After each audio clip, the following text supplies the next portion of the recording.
Hello, welcome to the Fantasy League Coverage Network.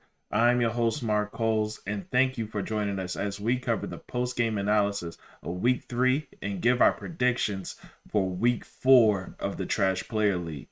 Without further ado, let's get into it. It's the Trash Player League. Let's get it!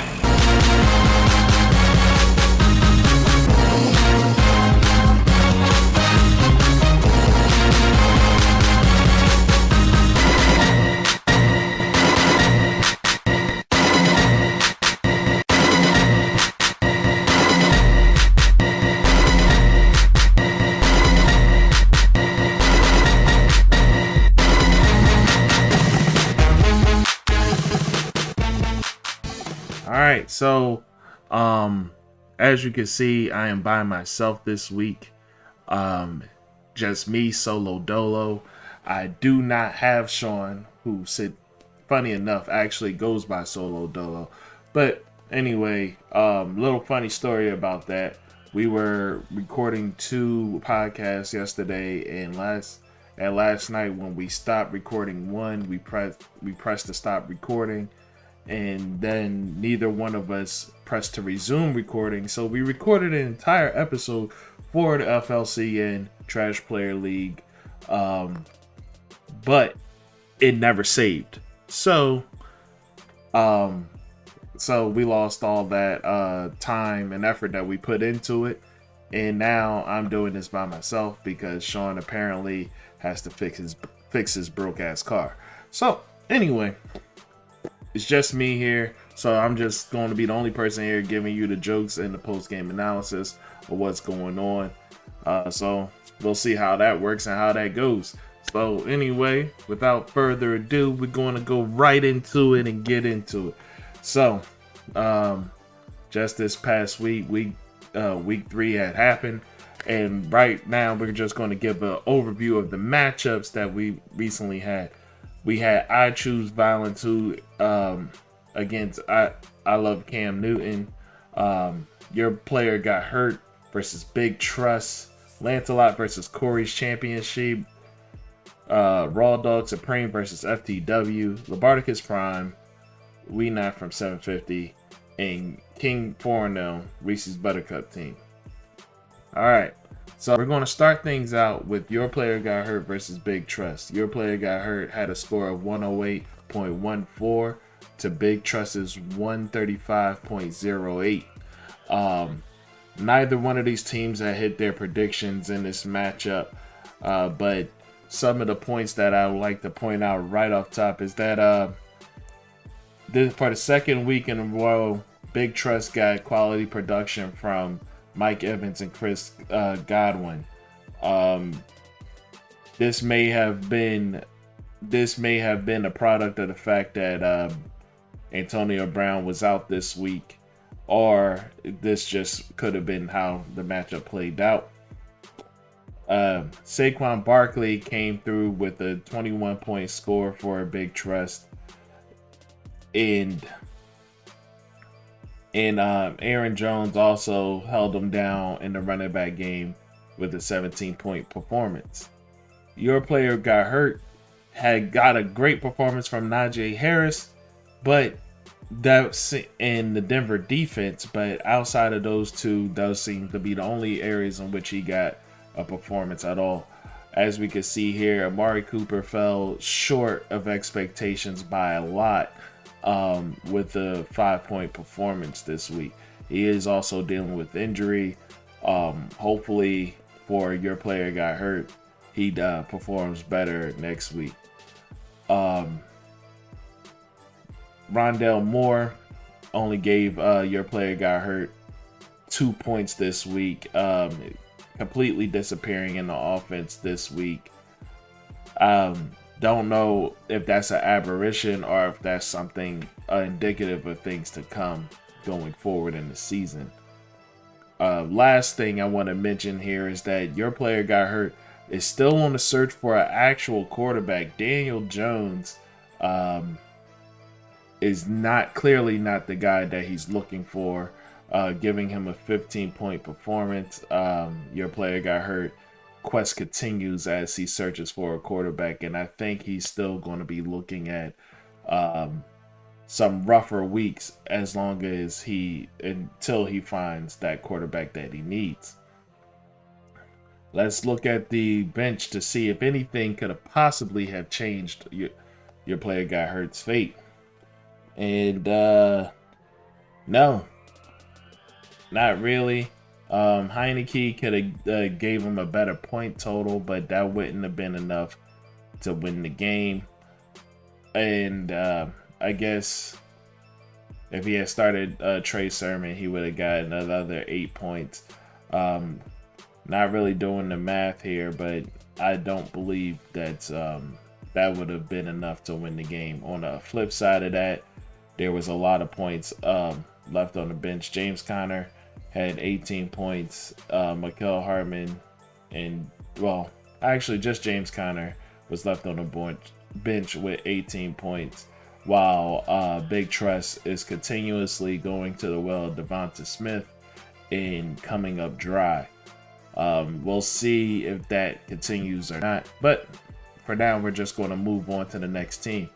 Lancelot versus Corey's championship team.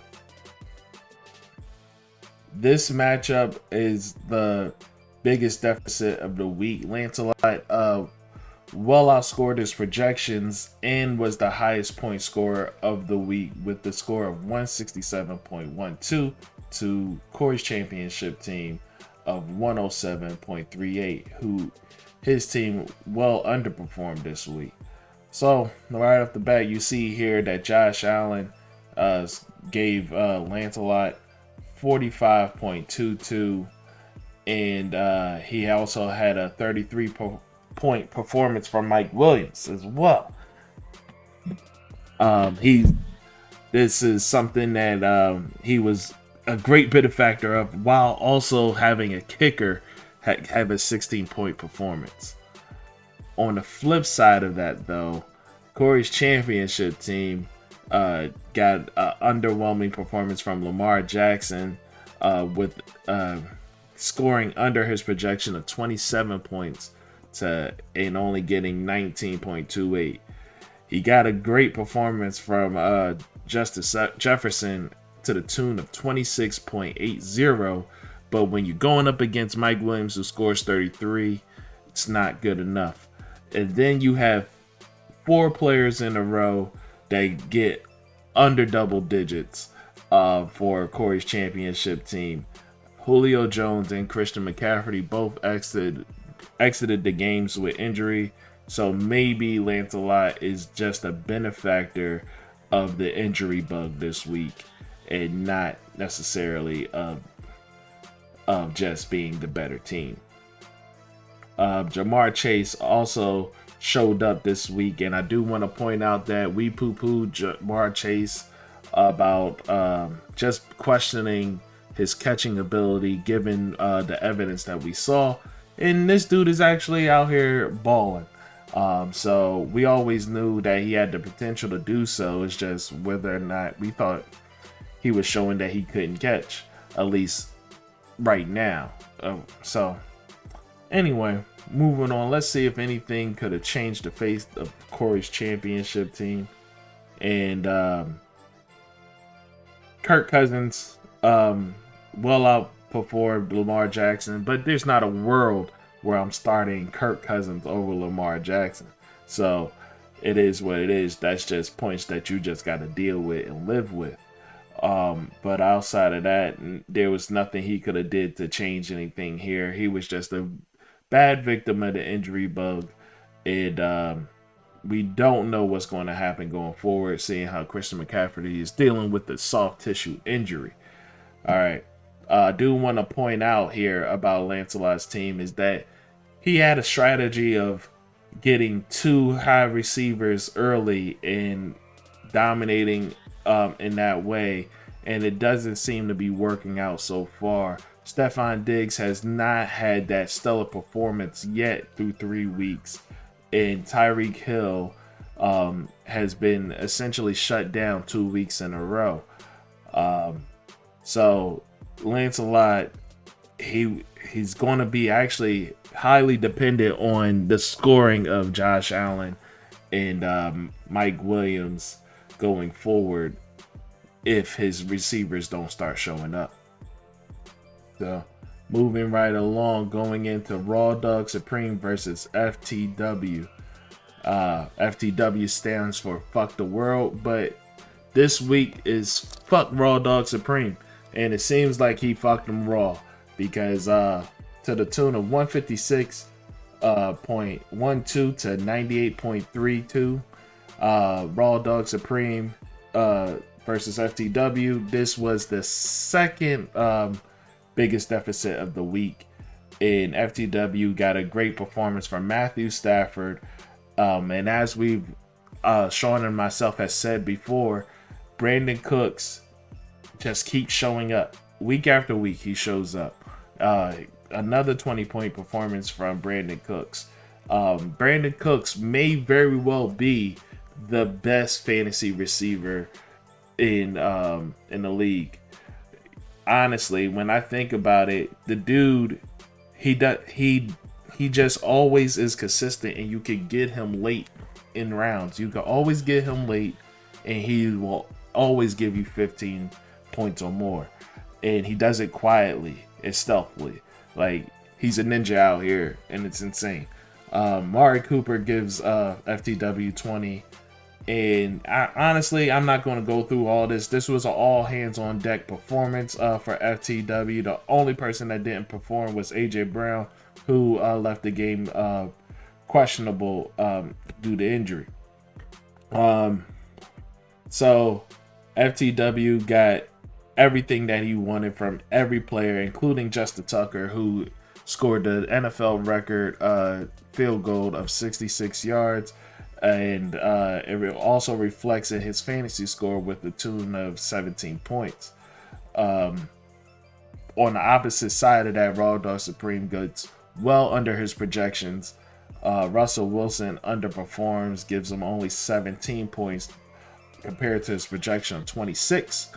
Tyler Boyd gave him a 13-point performance, but it's not enough when Robbie Anderson is only giving you 1 point, and Nick Chubb and Jonathan Taylor, two people that you coveted, gives you less than double-digit scores as well.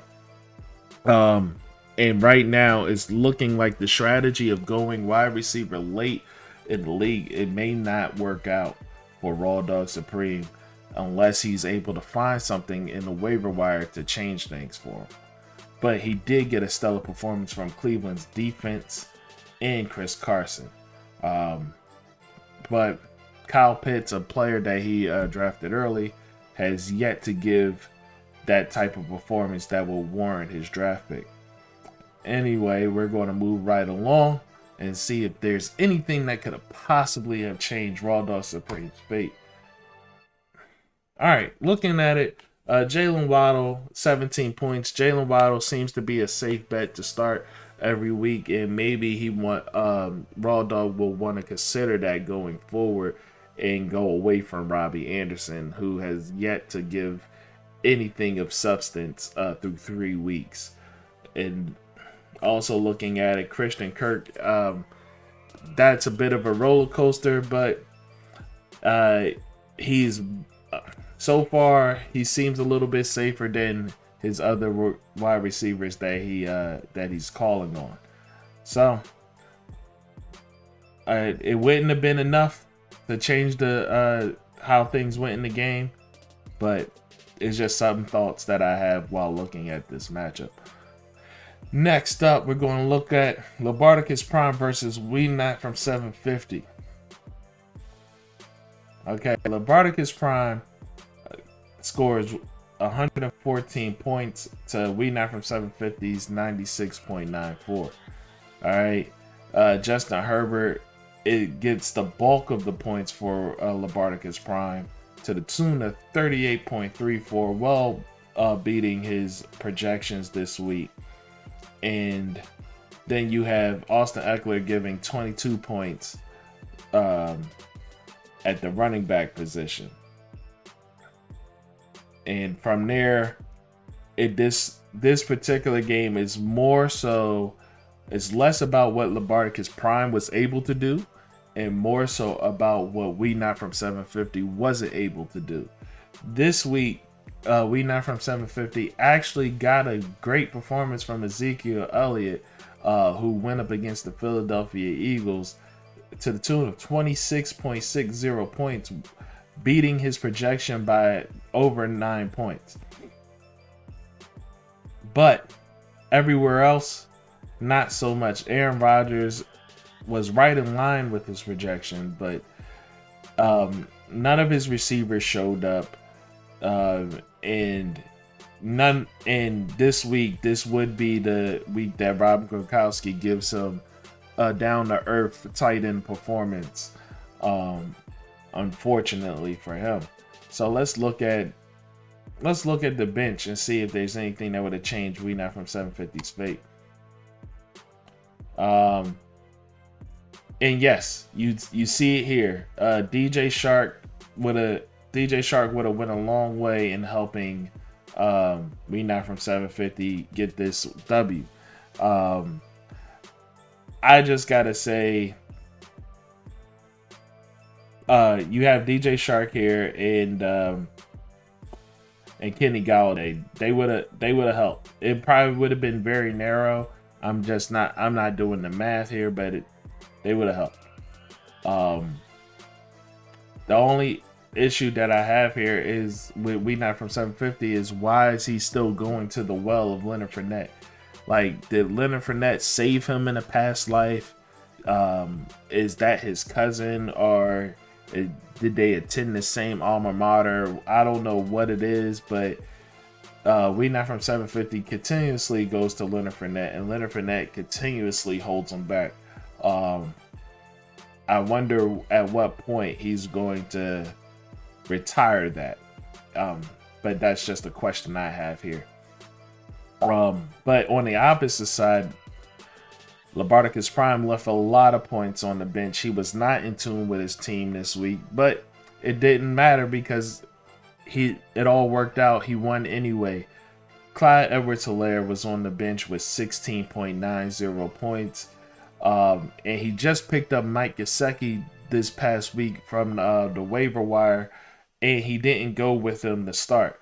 Mike Gesicki gave him 18.60 points all on his bench, and also he picked up the New Orleans defense this past weekend and didn't go with them as well, and they gave him 21 points all on his bench. So there's a lot of points for Labarticus here that I'm pretty sure later on he may wish that he had those points if it comes down to it,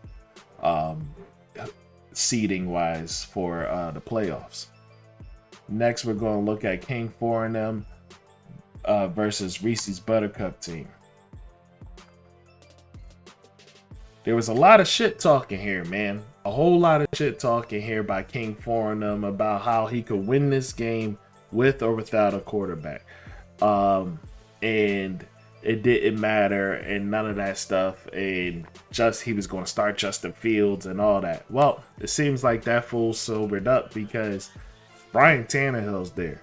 And with Ryan Tannehill's there, it looks like he got the dub. He got the dub that he was looking for in this matchup.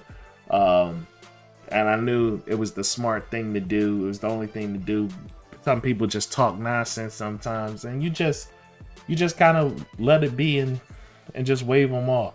But King 4-M is now the only undefeated team through 3 weeks. And Ryan Tannehill gives them 26 points. DeAndre Hopkins, who is dealing with the injury, only gave him 5 points. It's going to be interesting what he does going forward, seeing how DeAndre Hopkins is essentially he's kind of out there as a decoy of such for Arizona. Derrick Henry gave him 19 points this week, falling right in line with his projections.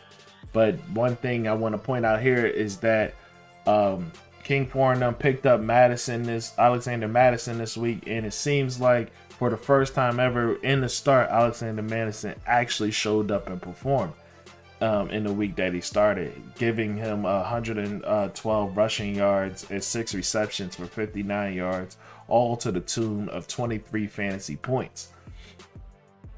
In this week, TJ Hawkinson didn't give him much of anything. And on the flip side, going to Reese's Buttercup team, you have 27 points from Patrick Mahomes, 22 points from DK Metcalf, and 18 points from Niles Hines, and 17 points from Adam Thielen. But all that was for naught, given the fact that you only got 1.6 points from Robert Tonyan, a negative from San Francisco's defense, and 10 points from Terry McLaurin. So this seems to be the 1.6 in the negative seems to be the nail in the coffin for Reese's Buttercup team, as she only loses by 4 points here. Let's see if there's anything that would have changed their fate. And right off the bat, you see several options here that would have helped change things for. You have Kareem Hunt here, who would have been a better start. Then I guess you would have had to move some things around, but he would have been a better. I would have definitely started over Hines, but Hines performed for you this week, so it is what it is. But even if you started Hunt over Hines, you would have won this week. And Cole Beasley gave her 20 points on her bench as well. But it's not a lot of world where I'm starting Cole Beasley, who's the number 3 option on the team, versus Terry McLaurin, who's the number 1 option on his team. So I don't falter for starting Terry McLaurin over Cole Beasley here. All right. So last but not least, we're going to go to I Choose Violence versus I Love Cam Newton. And I Choose Violence actually chose violence this week. He comes away with the W, and as you can see here, right there, I Love Cam Newton. Well, he had to change his name. That name change is due to a bet that was made between the two teams well before the season had started, before they even drafted even. And I Choose Violence would have had to pay money to I Love Cam Newton had he lost, but unfortunately enough for him, he didn't lose, and now we get to enjoy this lovely name and Charles's favorite player as this pitcher for the rest of the season. Now, looking at what happened in this actual matchup, it looks like from I Choose Violence, he had an all hands on deck performance. Kyler Murray underperforms his projections, but his teammates puts him up on their shoulders and lifts him to victory, as he gets a 31 points performance from Devontae Adams, a 20-point performance from DJ Moore, 17 from Gibson. His recent pickup of Cordell Patterson seemed to be the right move, because he started him right away, and Cordell Patterson gives him 16 points. Tyler Higbee shows up for the first time through 3 weeks with a score of 15 points. And James Robinson as well shows up and shows out with a score of 25.40. On the flip side, not the same things happened for I Love Cam Newton. Juju Smith-Schuster didn't show up. There's really not a place where I'm starting Juju Smith-Schuster on my team unless it's a bye week. I kind of would have to be forced to start him every week, because these type of performances is something that I expect from Juju. I expected it even before Ben started showing that he absolutely has nothing left. But now that Ben is showing that he has 0 left, you can't you can't safely start Juju Smith-Schuster in any game for the rest of the season. David Montgomery didn't give I love Cam Newton anything, and Tyson Williams, who performed last week, simply didn't perform this week, going up against what would seem like a great matchup in Detroit. Darren Waller, he underperforms for Darren Waller standards, but performs right in line with typical projections that you should see from tight ends, with a point total of 10 points there. Let's look at the bench to see if there's anything that would have changed their fate.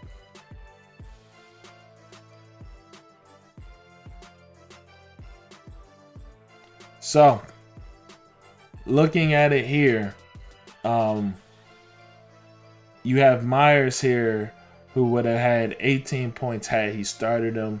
But am I starting Myers over? Yes, actually, no. I am starting Myers over Juju Smith-Schuster. That's just how I feel. Like, I'm not starting Juju Smith-Schuster. That would have helped a little bit. Dalvin Cook would have been probably the great equalizer in this matchup, but Dalvin Cook was hurt and out due to injury. So, I Choose Violence was a great benefactor there. Now, Odell Beckham gave him 13 points. Zach Moss had 18 points on the bench. Just all around, I love Cam Newton. Left a lot of points on the bench. I just can't blame him for the players that he did start. It didn't work out for him this week. And hey, that's fine by me. I get the dub because of it. So that's it for the matchups and the post-game analysis that we have from last week. Now let's look at the upcoming week, the week 4 predictions. All right.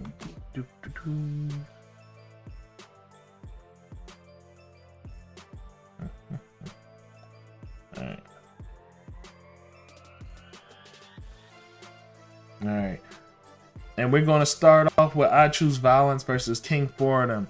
I Choose Violence seems to have made quite a few bets this off season before we got started, because he has yet another name bet coming up against King Fordham.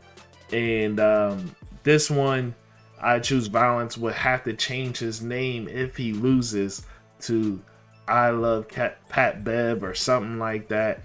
And honestly, I would rather pay the money than to say I love Pat Beverly. Like, come on, man. Or Pat Beverly is the god or some nonsense like that. I would much rather just pay money than have to rock with that for the rest of the season. I just shudder to think of it. But looking at the matchup here, you have some pretty good matchups for I Choose Violence.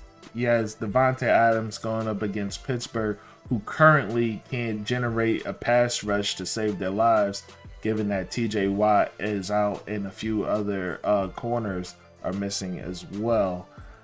So look for Devontae Adams to do pretty good this week. DJ Moore is going up against Dallas. Dallas does not seem to be the same hapless defense that they have been in the past, but also we have to compare it to the competition that they've been going up against so far. Now, Carolina has been able to effectively win games this season, so this may be a better test to find out. But safe to say I would start DJ Moore against Dallas this week. Antonio Gibson's going up against Atlanta. Of course, you got to take that. And that's enough over there. Next up, you have Ryan on King Fordham's side. You have Ryan Tannehill going up against the New York Jets. Keenan Allen going up against Las Vegas.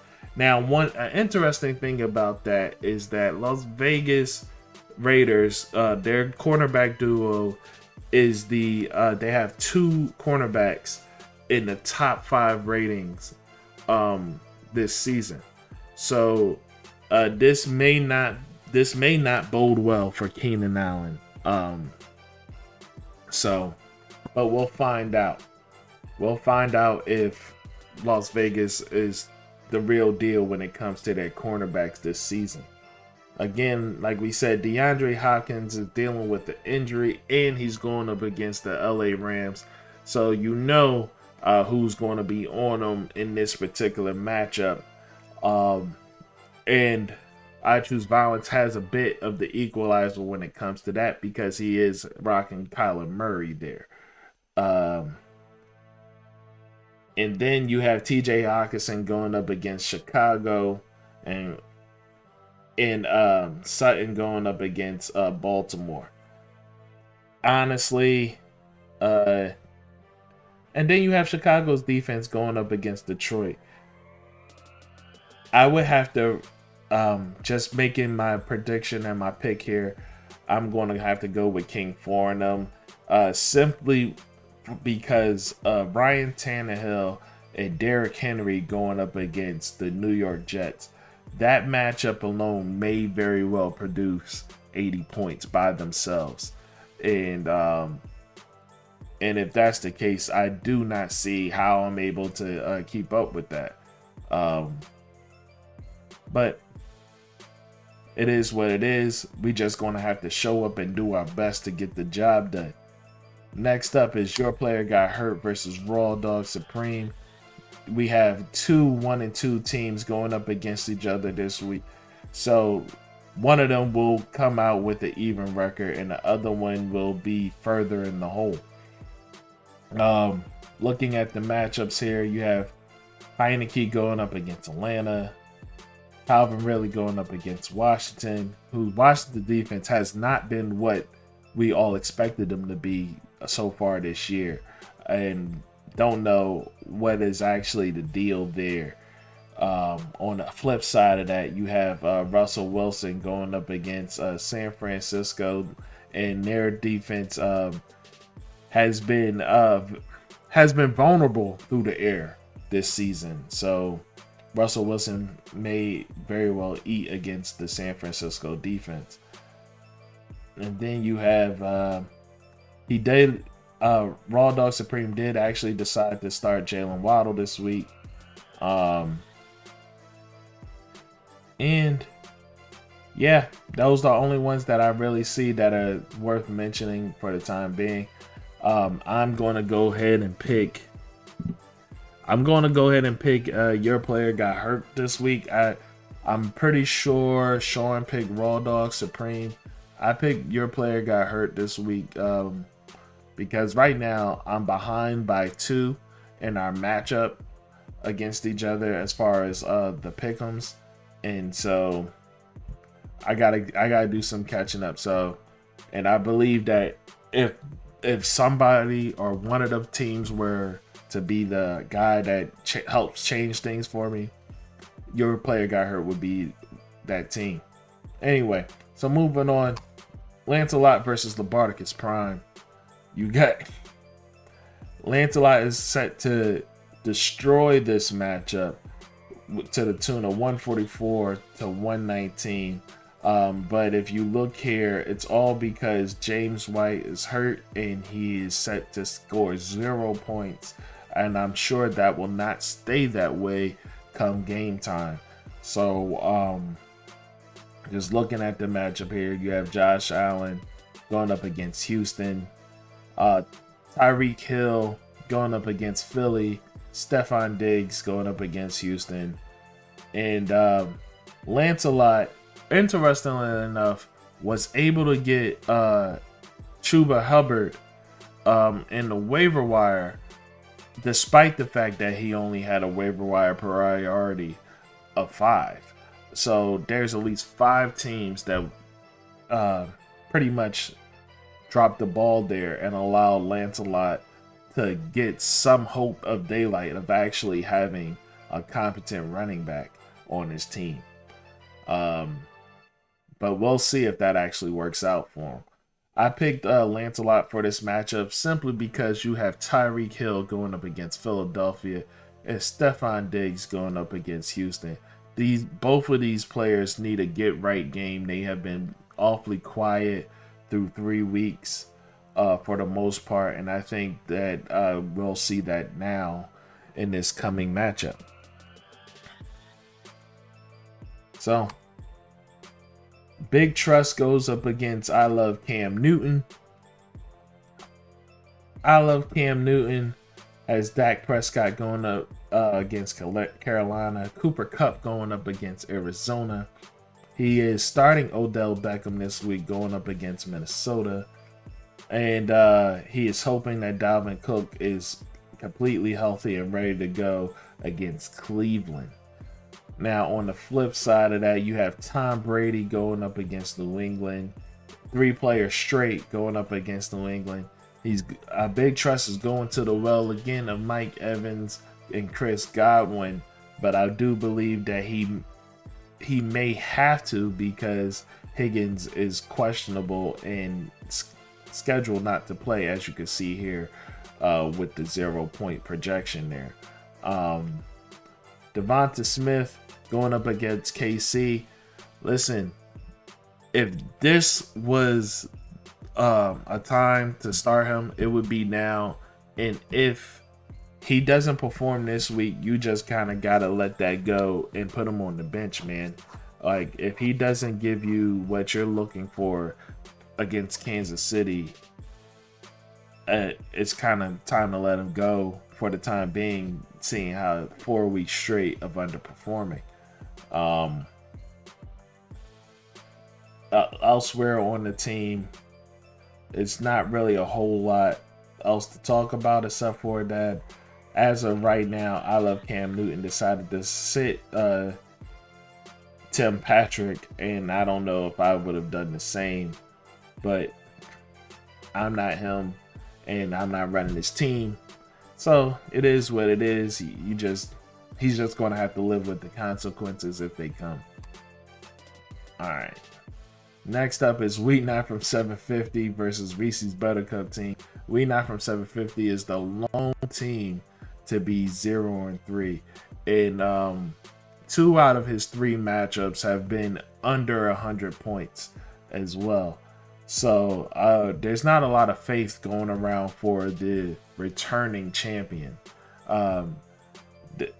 He picked the same spot that he had the previous year, but things just don't seem to be working out for him the same way that they did last year. Aaron Rodgers goes up against Pittsburgh. Robert Woods goes up against Arizona. And then you have Joe Mixon going up against Jacksonville. Ezekiel Elliott going up against Carolina. He is going to the well yet again of Leonard Fournette. It is what it is. Patrick Mahomes going up against Philadelphia. DK Metcalf going up against San Francisco. And like I said before, San Francisco has been vulnerable through the air, and DK Metcalf has been quiet, so this may be his week. And then you have Terry McLaurin going up against Atlanta. Right there, I'm going to stop. That should be enough. There shouldn't be anything more that needs to be said when you have Patrick Mahomes going up against Philly, DK Metcalf against San Fran, and Terry McLaurin against Atlanta. That should be enough to close this game out for Reese's Buttercup team. So moving right along, we're going to go into our last matchup, and it's Corey's championship team versus FTW. Okay, so Corey's championship team, he's missing Christian McCaffrey this week, who's dealing with a soft tissue hamstring issue. Corey's championship team actually had the number 2 priority this week, or he either had the number 2 or number 1, and yet he didn't pull the trigger on Chuba Hubbard. I don't know what happened here. This is a complete dropping of the ball by Corey's championship team, but where he had made mistakes, other people benefited. So it is what it is, but they have this matchup as Corey's championship team completely getting washed, largely because Christian McCaffrey is not being there, who is a major point getter for this team. And then And FTW has been able to get all hands on deck performance seemingly every week so far. Let's see if there's anybody on the bench that Corey's championship team could start in place of Christian McCaffrey, or somebody that he would want to start in place of him. Well, Sony Michel could be a great start if Darrell Henderson indeed does not play.